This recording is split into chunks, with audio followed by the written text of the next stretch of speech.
From the D-Day landing that opened Medal of Honor Frontline to the Battle of the Bulge that capped off the American campaign in the original Call of Duty, it feels like video games have already told and retold most of the major conflicts that occurred during the Second World War. However, while players have previously stepped into the combat boots of soldiers on the ground in various settings from Sicily to Stalingrad, the events of China's War of Resistance against the Japanese invasion have largely been overlooked. That's where the Defiant comes in. This story-driven single-player shooter from developer Hangzhou Hoothanes Entertainment is set to explore the prolonged and devastating conflict from the perspective of multiple Chinese soldiers.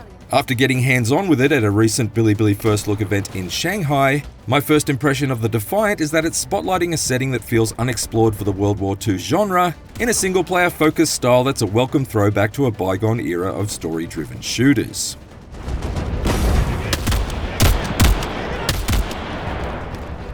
The Defiant is structured into 4 main chapters that span a significant stretch of the Second Sino-Japanese War, each centered around a different soldier and setting and featuring contrasting gameplay styles. For example, one chapter will allow you to become a Chinese spy in the neon-soaked streets of Shanghai, gathering intelligence on the Imperial Japanese Army and heavily relying on stealth and puzzle solving to complete your underhanded objectives. In another, you'll be tasked with reducing rail lines to rubble via the use of explosive-based sabotage in order to paralyze Japanese supply lines. The characters you play are fictional, but the battles you fight are based on real encounters and set in locations rebuilt through an exhaustive research process undertaken by the development team.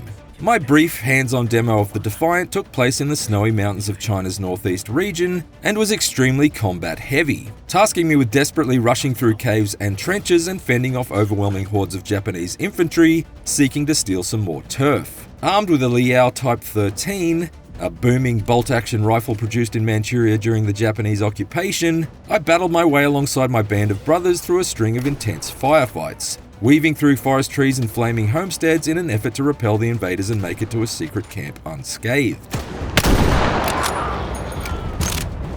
Such was the overwhelming nature of the onslaught that I barely had time to read the translated subtitles of the orders being barked at me by Chinese compatriots and the threats screamed by the Japanese enemies. I am told, however, that an English audio dub is planned for the Defiant's eventual release. From rifles to pistols to hulking machine guns, the Defiant's arsenal of era-accurate weapons feel uniformly fantastic to wield, backed up by bone-rattling audio design and slick reload animations. Broadly speaking, it's a pretty standard shooter setup, with the ability to carry 2 guns at a time plus grenades, and instead of bandages or medkits, the Defiant indicates how close you are to death by the drops of blood and vignetting at the edges of the screen. See too much red and you'll need to seek cover and wait for your vision to clear, lest you become yet another casualty of war. Given how relentless the Defiant's enemies prove to be, I saw red more regularly than a bovine in a bullfight.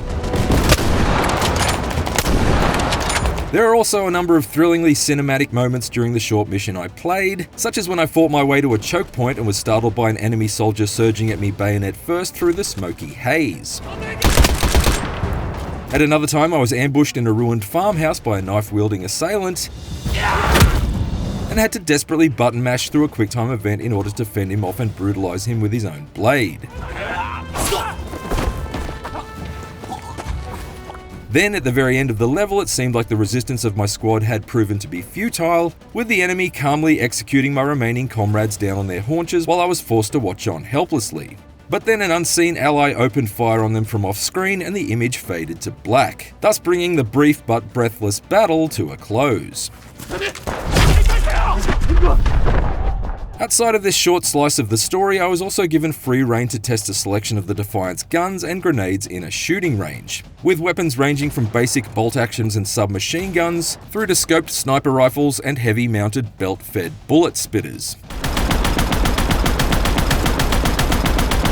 There are also basic hand grenades and potato masher types 2, and even a broadsword for up-close and personal attacks. The developers told me that this was just a small sample of the full arsenal that will be present in the finished game, and the weapons on offer will evolve and expand as the story shifts from one chapter to the next.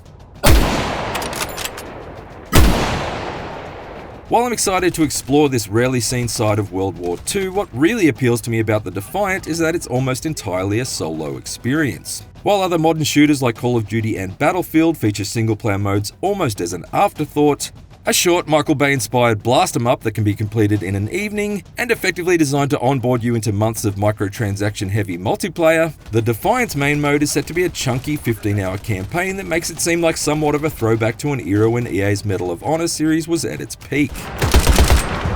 I've got nothing against anyone who wants to spend their evenings racking up kill streaks, moving through military ranks and earning prestige rewards, but absolutely none of that is for me. I prefer to immerse myself in a captivating and cinematic single-player war story, and that's exactly what the Defiant is aiming to deliver.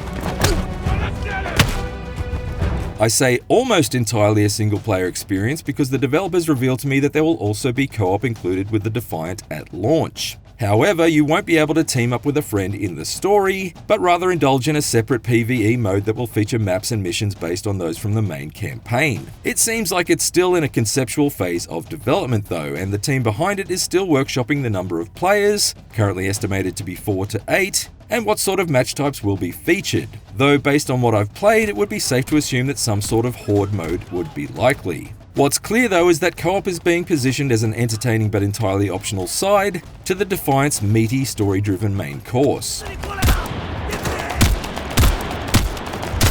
There are fundamentals that still need work, however. Presently you can run and slide into cover, but you can't jump or vault over obstacles in the terrain, which means your general mobility feels noticeably sluggish compared to the standards set by other modern shooters.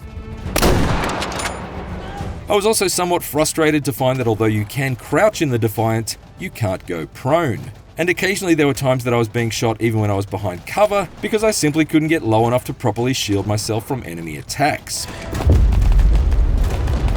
Lastly, this preview build may have featured plenty of guns and a couple of grenade types, but considering that so much of it involved taking up defensive positions against mobs of marauding Japanese soldiers, there was a notable absence of any kind of traps to lay down, like the brick and ceramic landmines that Chinese forces adopted during the conflict using ancient gunpowder techniques.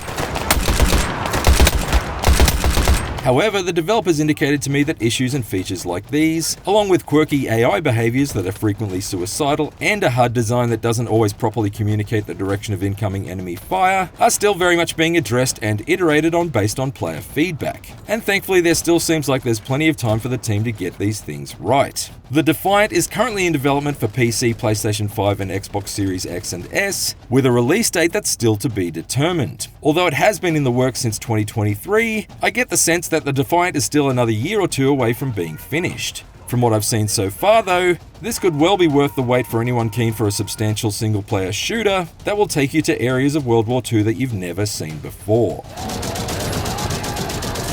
For more IGN previews, check out our hands-ons with Castlevania Belmont's Curse and Beast of Reincarnation, and for everything else, stick with IGN.